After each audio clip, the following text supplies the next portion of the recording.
Il y avait un peuple qui était très riche, qui avait tous les leviers économiques. C'était, n'est-ce pas, les Juifs. Et qu'ils étaient d'une arrogance. Moi, je dis, on raconte, c'est le bruit, je rapporte. Hein, et qu'ils étaient d'une arrogance telle que le peuple allemand se sentait un peu frustré. Puis un jour est venu au pouvoir un certain Hitler, qui a mis, n'est-ce pas, ces populations-là dans les chambres à gaz. Donc je pense qu'il faut quand même que les gens qui sont instruits, comme M. Kanto, puissent savoir où ils amènent leur peuple. Quand on est leader, on conduit le peuple vers là où il n'y a pas le danger. Il ne faut pas le conduire vers là où il y a le danger. Qui seraient les perdants ici au Cameroun si on devait tout saccager, comme ils ont saccagé l'ambassade là? Si les gens de la majorité présidentielle répondent par la même brutalité, qui va perdre? Je vous ai expliqué que nous nous vantons que c'est nous qui possédons Djega Pala, c'est nous qui possédons c'est nous qui possédons les richesses du Cameroun. Qui est perdant? Je vais vous raconter une histoire. En 91, moi j'habitais à Biémassila. Et quand l'affrontement parlementaire autour de France nous a mis en danger, nous qui n'étions pas partis à cette histoire, moi j'habitais là avec ma famille, j'ai dû m'exiler pour aller m'installer à Douala.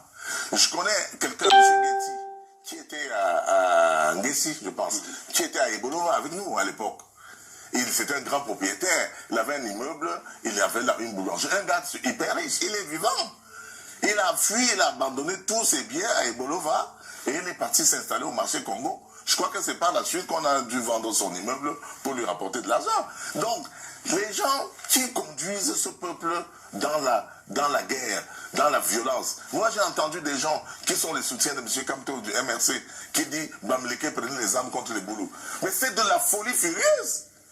J'ai dû rappeler, et je rappelle encore ici, que c'est une illusion de croire que le Bamleke, ils sont tellement nombreux qu'ils peuvent à eux seuls gagner une élection. D'après les textes, ils sont 15,3% de la population.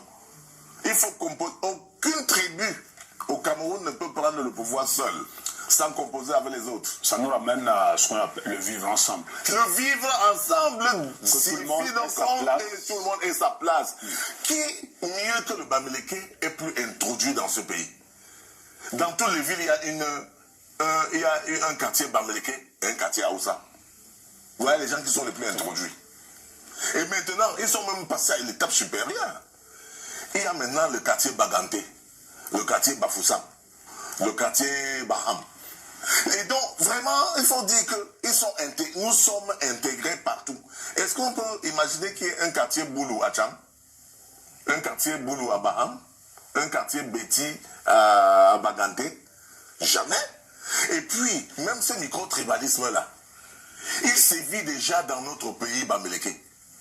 Les Tcham vont appeler les Foussam, les Bafoussam, les Ngana, en disant que Kwadjab Dia, ils sont trop chiches. Ils ont la main à raccourci qu'ils veulent vendre, get this thing, get that thing. C'est-à-dire, si je ne vends pas aujourd'hui, je vendrai demain. Donc, Kwadjab Dia pose à la maison, je vais vendre demain. Les Tcham disaient ça des Bafoussam. Et les autres Bafoussam disaient des Tcham que sont les Tchankuna. Ils sont trop sales comme les porcs. Donc, ok, les Bouddhas pareil. Ça, c'est à l'intérieur. À l'intérieur même des pays Bamileke. On dit des Baham chez Kamto qu'ils ont 5 poches. Que quand tu fouilles les 4 poches, il a toujours une 5e poche cachée. Et c'est ça qu'on dit chez les Baham. Donc il y a déjà un petit tribalisme chez nous. Que moi, ministre délégué, par exemple, je suis de Bafou, et on va dire que pourquoi ce n'est pas un Foreké. Après, si je suis Bafou, comme je suis Bafou, à Bafou, on va dire que pourquoi ils sont de Bassessa. Moi, je suis de Bassessa. Pourquoi ils ne sont pas de Mben? Pourquoi ils ne sont pas de tel cas? Non, mais il faut arrêter. Nous sommes au 21e siècle, bon Dieu. Et dans 100 ans, vos petits villages-là vont disparaître. Maître Jean de Dieu, le discours que vous tenez, est-ce que, appelons ça le Bamileke lambda, oui, ne va pas, on va dire, vous qualifier de traître? Ah ouais, ils m'ont qualifié de traître. Mais je vous dis la vérité, vous me qualifiez. Traître par rapport à quoi? Je suis en train de vous dire que le Cameroun est trop vaste pour qu'on se bagarre. Et il est même encore non peuplé au 21e siècle. Il y a des espaces partout. Alors, quand vous allez m'appeler traître là, la question est simple. Mon enfant qui est né à Douala, à Yaoundé, il n'est jamais... Moi, j'ai construit une maison de 8 chambres à Bafou, où je n'habite pas. Pendant l'année, je peux y aller une fois. Mes enfants ne sont même jamais allés. Alors qu'au départ, je pensais que chaque enfant aurait sa chambre. Mes filles partent en mariage sans jamais dormir dans la chambre que j'avais faite pour elles. Et donc, même nous, les anciens, là, enfin, nos aînés, qui ont trouvé du travail à Yaoundé, à Douala et dans les villes, ils y vivent, leur travail, et pendant leur retraite, c'est quand ils meurent qu'on les amène enterrer au village. Et vous pensez que c'est leurs enfants qui sont nés à Douala, à Yaoundé et partout ailleurs, qui vont aller à Tcham, habiter? Qui va aller là-bas? Dans 100 ans, on sera comme l'Europe. C'est-à-dire qu'il n'y aura plus de villages comme ça.